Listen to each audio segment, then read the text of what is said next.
kag sa numero 1 sa mga balita subong nga adlaw.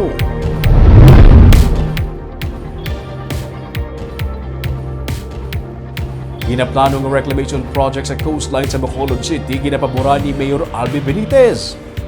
Ginakabalakan sa katapos ang Banago Against Reclamation Movement o kun BARM nga may kapin sa 5,000 ka mga pamilya ang sarang madulaan sa ilistaran kag palangabuhian kun matigayon ang ginaplano ng reclamation project sa coastline sa barangay kag kaiping nga mga barangay sa Bacolod City. Pero para kay Mayor Albi Benitez, mas makabenepisyo diri ang maapektuhan nga mga residente. Sunod sa alkalde, magluwas sa investment opportunity, sarang man magamit ang lugar para sa housing project. May mga bago naman nga mga pulis sa ginapatuman sa bahin sa reclamation project na naghatag solusyon sa problema sa mga mananagat nga sarang maapektuhan sa ginaplano nga proyekto.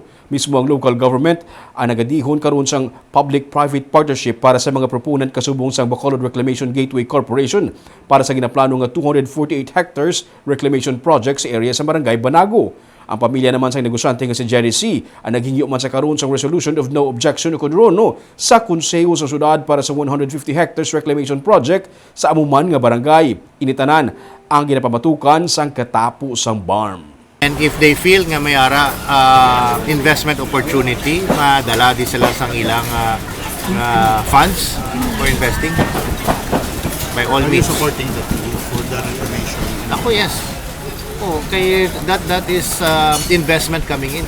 Kung what sa silig nila Mayor, mga 5,000 residents sa Banago apektado.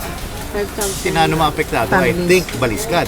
Kung may reclamation tayo, we will have more property for housing, for other uses.